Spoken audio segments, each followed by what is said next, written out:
ॐ गजाननं भूतगणाधिसेवितं कपितजम्बूफलचारुभक्षणम् उमासुतं शोकविनाशकारकं नमामि विघ्नेश्वरपादपङ्कजम्। कृष्णाय वासुदेवाय हरिये परमात्मने प्रणतः क्लेशनाशाय गोविंदाय नमो नमः। ओम श्री महापुरुष देवाय नमः। ओम श्री गुरुदेवाय नमः। ओम आनंद स्वरूप भगवान की जय। ओम शांति स्वरूप भगवान की जय। हमारा चिंतन गीता अध्याय 6 पे चल रहा है। पहला श्लोक लिया है हमने। भगवान कहते हैं जो पुरुष अपने कर्म फल के प्रति अनासक्त है और जो अपने कर्तव्य का पालन करता है उसी को सन्यासी समझो। असली योगी वही है। वो नहीं है जो अपने न तो अपने कर्तव्य कर्म करता है और न अग्नि जलाता है। अग्नि जलाना इसका अर्थ हमने समझा और आगे भी समझ रहे हैं। तो वो योगी है जो अपने कर्तव्य कर्म करता है। वो नहीं है जो कर्तव्य कर्म नहीं करता है। न करने जैसा काम जिसने किया उसको भीतर से दंश लगता है। बाहर ठीक है, वो बताएगा कि नहीं मैंने कुछ नहीं किया, मैं निर्दोष हूं, ये भी बोलेगा। लेकिन भीतर जो दंश है, जैसे पहले के जमाने में नए जूते आते थे, वो पैरों को काटते थे, तेल लगाना पड़ता था, स्वयं को बड़ा दर्द होता था, उसका भीतर से दर्द होता था, किसी को पता नहीं चलता था। तो भीतर से दर्द होता है। वैसे ही उस पुरुष अकर्मी के संस्कार बनते हैं। मनुस्मृति 4 अध्याय 161वां श्लोक। मनु भगवान स्पष्ट कहते हैं कि जो कर्म करते हुए अंतरात्मा को परितोष हो, अंतरात्मा को प्रसन्नता हो जाए, ऐसे कर्म प्रयत्न पूर्वक करो, अच्छी तरह से करो। और जो कर्म करते हुए आपके भीतर से दुख हो, भीतर से गलाने का अनुभव हो, ऐसे कर्मों को हो सके उतने जल्दी छोड़ दो, उनका त्याग कर दो। और ऐसा जो करता है, भगवान कहते हैं वो ही सन्यासी है, वो ही योगी है। चाहे सन्यासी चाहे योगी चाहे न निरग्नि ही, केवल जिसने अग्नि का त्याग कर दिया वो सन्यासी नहीं बन सकता है, योगी नहीं बन सकता है। इसको भी अलग अलग कॉन्टेक्स्ट में हम समझेंगे कि अग्नि का त्याग करना क्या है। लेकिन पहला तो लौकिक अर्थ है, उसे समझें। सन्यासी एक परंपरा थी कि अग्नि के ऊपर पानी वो गर्म नहीं करता था, ठंडी में वो आग नहीं सेकना, यानी अग्नि का त्याग करना। और दूसरी तरफ कर्म कांडात्मक जो अर्थ है वो ये कर्म कांड 3 टाइम अग्निहोत्र करते हैं। जो कर्मकांडी होते हैं, मतलब वो अग्नि का त्याग करता है और कर्मकांडी 3 टाइम अग्निहोत्र करते हैं। अग्नि की साक्षी में विवाह भी किया जाता है। अब तो अग्नि की साक्षी में विवाह हो, वही बड़ी बात है। थोड़ी सी अग्नि की साक्षी में 4 फेले ले लिए कहीं काफी है। पंडित जी को कहते हैं इसको हटाओ, हमारा मेकअप धुएं से बिगड़ रहा है पंडित जी।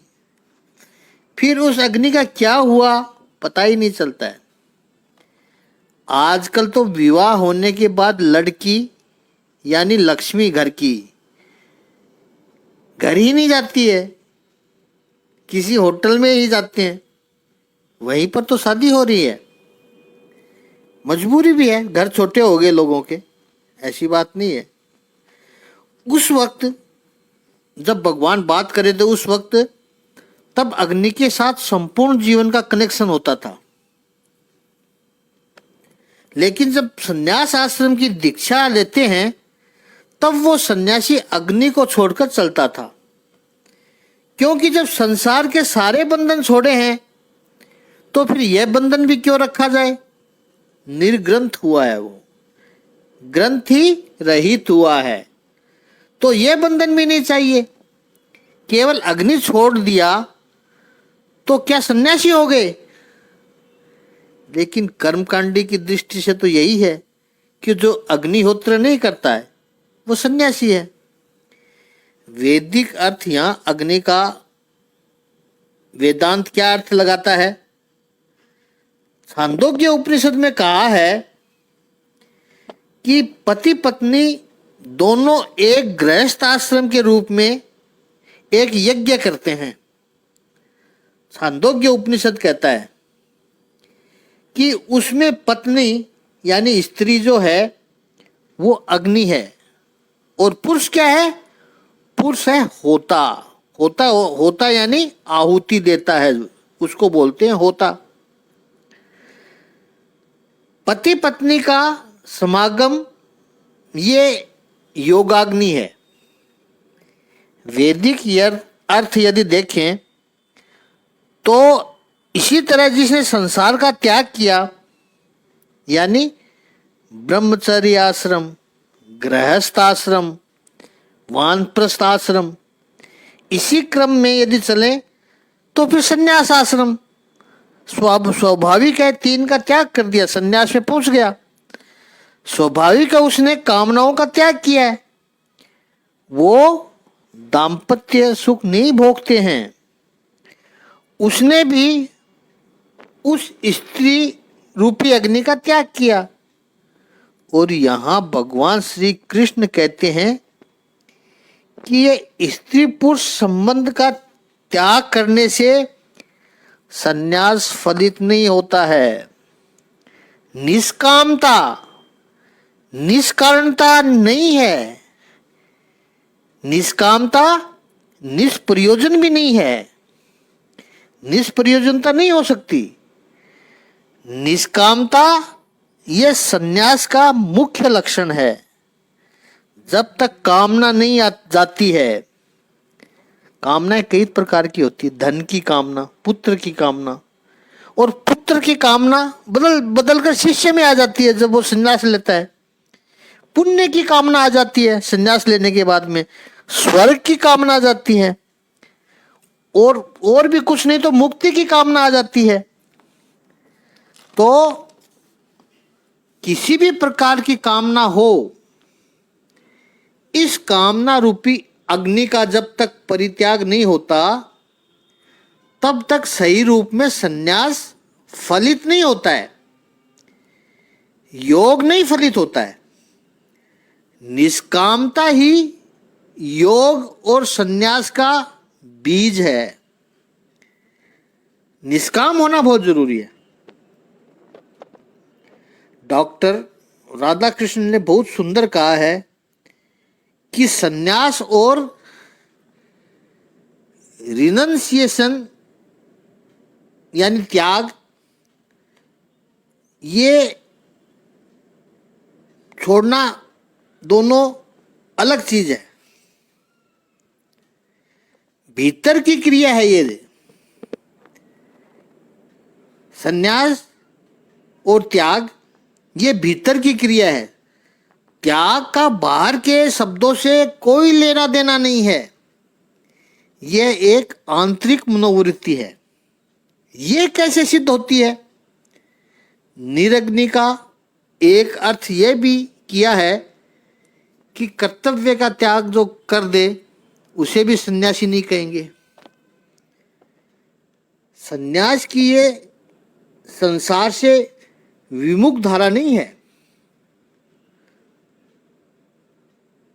एल्बर्ट साइजर ने कहीं पर कहा कि most religions of words are like negative और लाइफ नेगेटिव। संसार के अधिकतर धर्म जीवन से दूर भागने वाले धर्म हैं, जीवन को नकारने वाले धर्म हैं। जो भी बातें हम सामान्य जीवन में करते हैं वो जो न करे उसे हम धार्मिक कहलाने लग जाते हैं। समाज की यही मेंटेलिटी है। हम घर में रहते हैं, जो व्यक्ति घर छोड़कर चला जाए उसको हम कहेंगे बड़े धार्मिक है। घर में रहते ही नहीं हैं, पेड़ के नीचे रहते हैं, घास की झोपड़ी में रहते हैं। हम दिन में 2 बार 3 बार कभी कभी 4 बार भोजन करने की आवश्यकता पड़ती है। न मिले तो कष्ट पड़ता है। जो व्यक्ति भोजन ही न करे या अमुक प्रकार का ही भोजन करे उसको हम कहेंगे बड़े धार्मिक है, भोजन ही नहीं करते हैं। हम प्रामाणिकता से पुरुषार्थ करके संपत्ति कमाने का प्रयास करते हैं, क्योंकि हमें पता है कि जिस समय में हम जी रहे हैं उसमें संपत्ति की आवश्यकता पड़ती रहती है। लेकिन जो व्यक्ति संपत्ति को स्पर्श ही न करे, हम तुरंत कहते हैं ओह बड़े महात्मा है। बोलो, कंचन कामनी से दूर रहते हैं।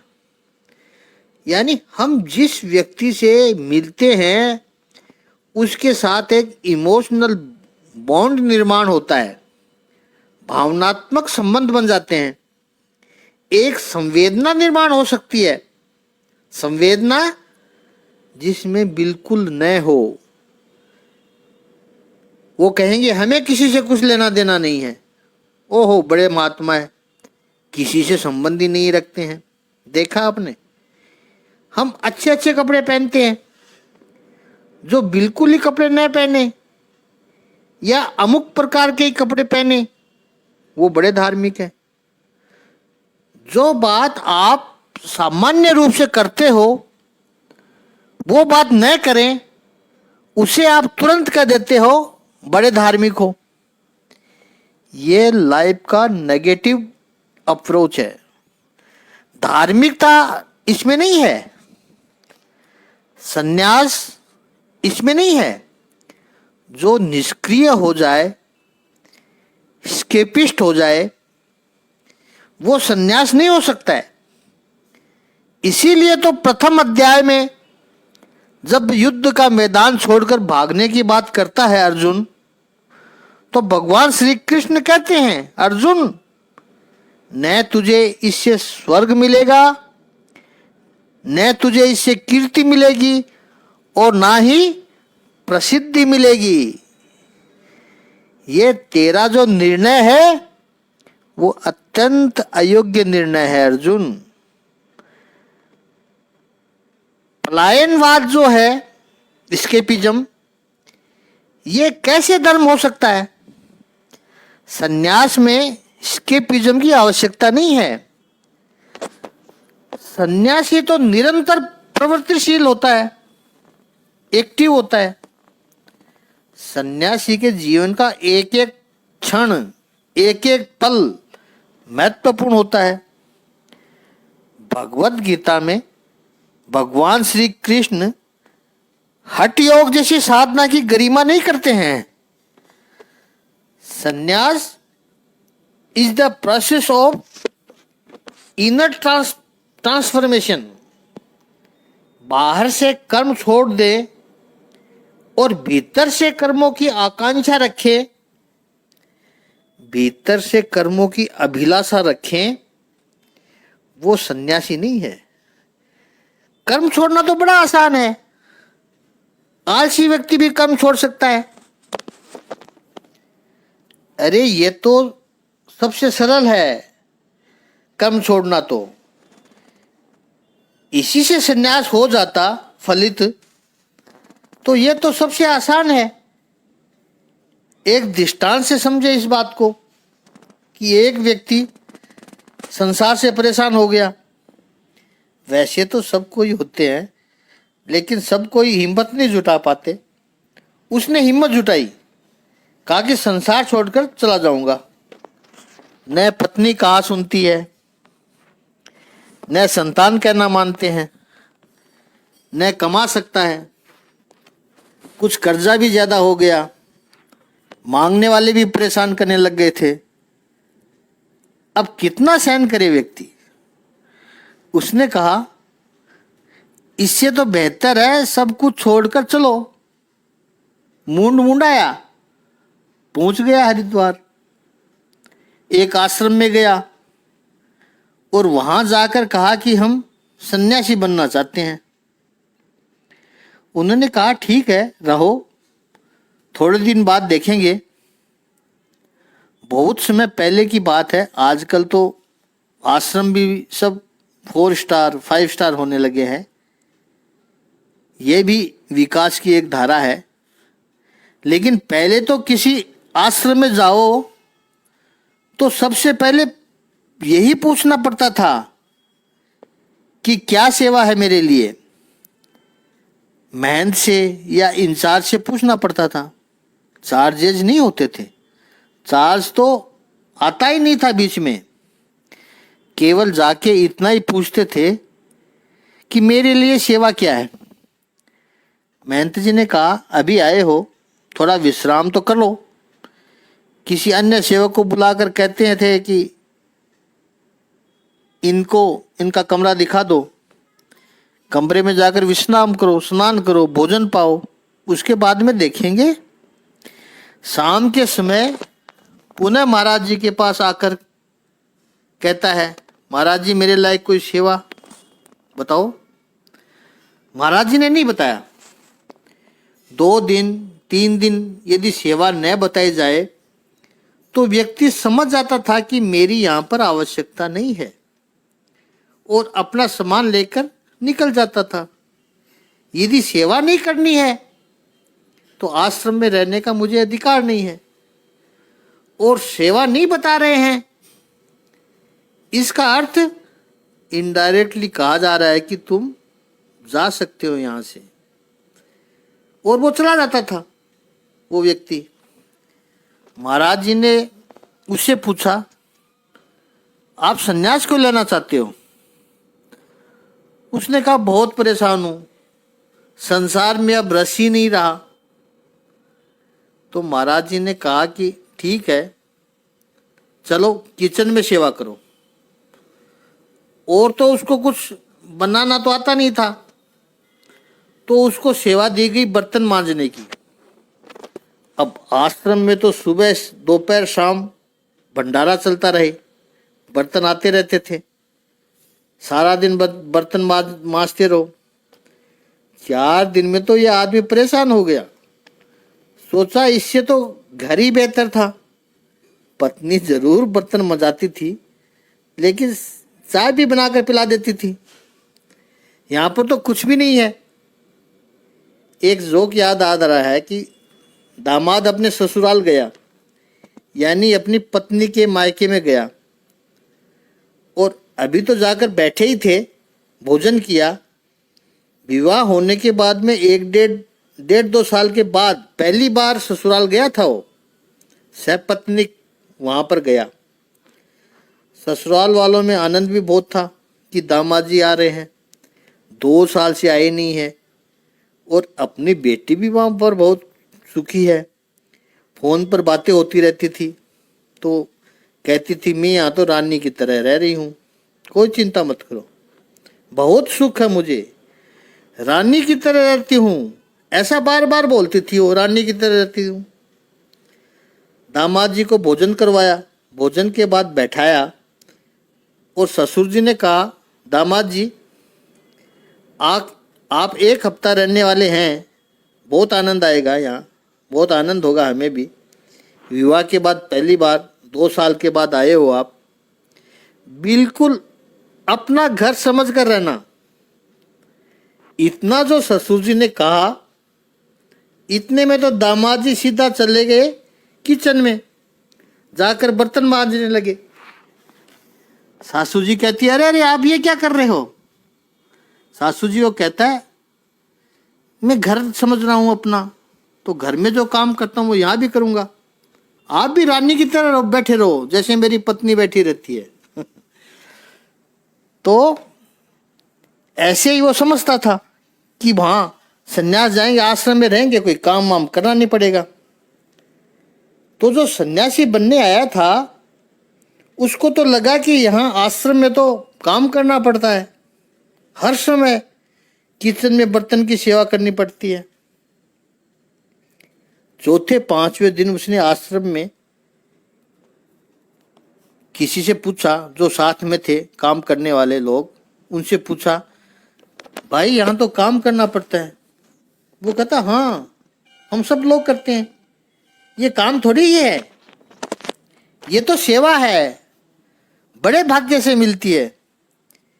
इतने भक्तजन भंडारे में भोजन करे और उनके जूठे बर्तन मांजने पड़े, ये तो भाग्य से मिलता है ये सेवा। तो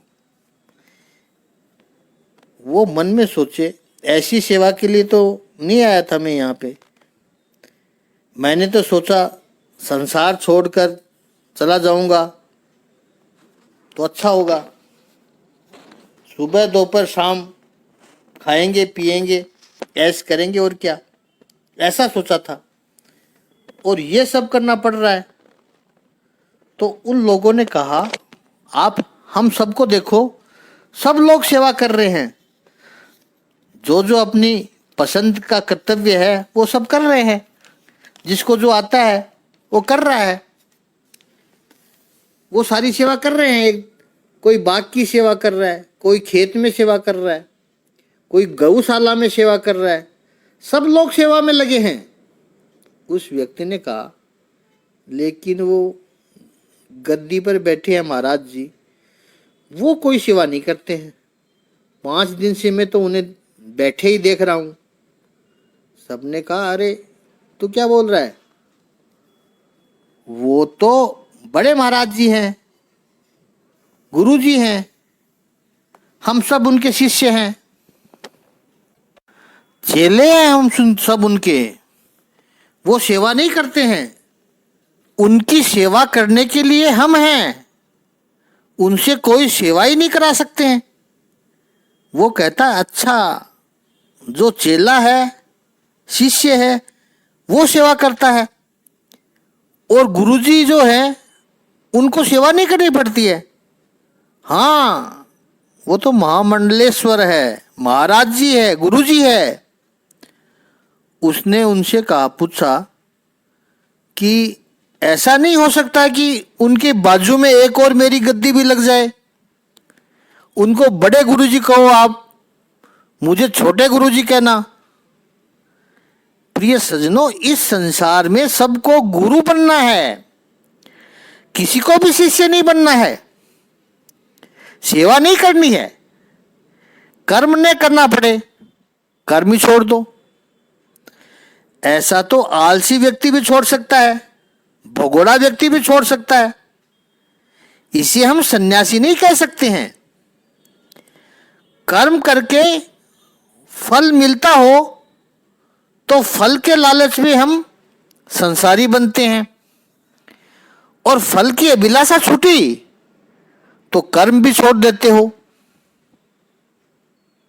तो सन्यासी बनने के लिए तैयार हैं, लेकिन यहां भगवान भगवत गीता में कहते हैं ये संभव नहीं है। सन्यासी तो वो है जो कार्यन कर्म करोति। भगवान श्री कृष्ण सन्यास की स्पष्ट जब व्याख्या करते हैं, वो कठिन है, लेकिन वो कठिन जरूर है, आदरणीय है, सम्मान उत्पन्न होता है उस चेतना को, उस चेतना पे चलने से। सच पूछो तो सन्यास का अर्थ जीवन का त्याग नहीं है, सन्यास का अर्थ है जीवन का परम भोग।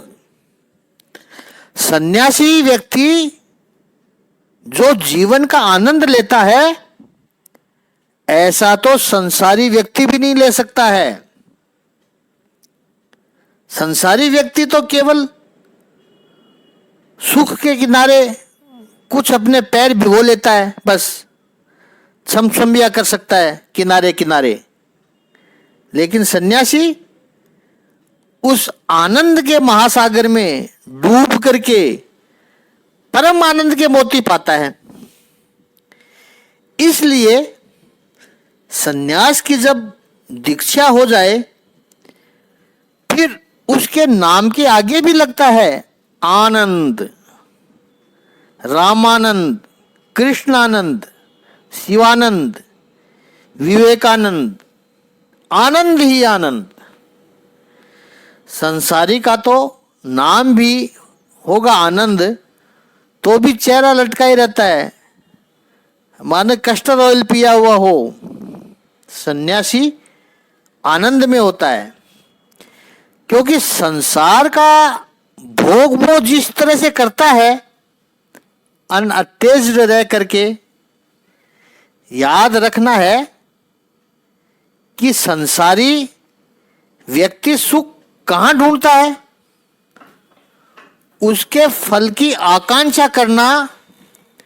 जो भी कर्म किया है पहले तो फल की आकांक्षा करना, और वो फल मिले तब उसे लगता है कि हां मुझे सुख मिला।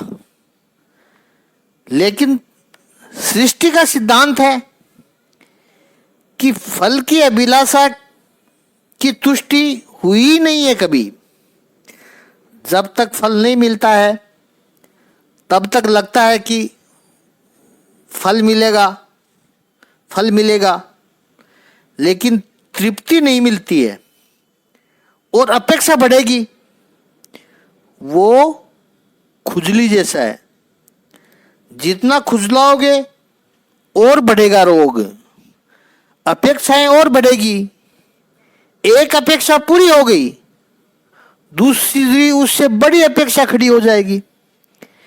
इसलिए निष्काम भाव से परोपकार के लिए ईश्वर कृत्यार्थ कर्म किया है, उसका कर्म ही फल बन जाता है। इसलिए कर्तव्य कर्म ही उसके जीवन का रस बन जाता है, आनंद का स्रोत बन जाता है। इसलिए यहां भगवान श्री कृष्ण कहते हैं कार्यन कर्म करोति। जो वासनाओं के साथ जीता है, कामनाओं के साथ जो जीता है, याद रखना है उस व्यक्ति के जीवन में एक एम्प्टीनेस, एक खालीपन आएगा और वो खालीपन उसे खलता रहेगा। क्या कमी है वो जब देखेगा, और वो जो कमी देखेगा उसके कारण जीवन की उपलब्धि का आनंद नहीं ले पाएगा। एक मनोवैज्ञानिक उसने प्रयोग किया। बड़ी अच्छी सी एक होटल, भव्य होटल थी, और उस होटल के स्विमिंग पूल था, उसमें बड़ा विशाल था। उसके आसपास लोगों को सन बाथ लेना हो, वॉक करनी हो, घूमने की जगह, और उसमें बहुत सुंदर टाइल्स लगाई थी। 7 स्टार होटल हो रहा होगा। इतनी सुंदर डिजाइन लगाई कि जो भी व्यक्ति आए वो प्रशंसा करे कि वाह कितनी सुंदर टाइल्स है, कितनी सुंदर इनकी डिजाइन है।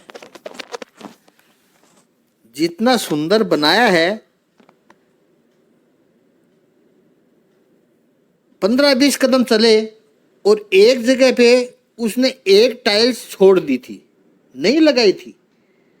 अब जो भी ये प्रशंसा करता हुआ आया, एप्रिशिएट करता हुआ आया, वो कहता था कि यहाँ पर एक टाइल क्यों नहीं लगाई।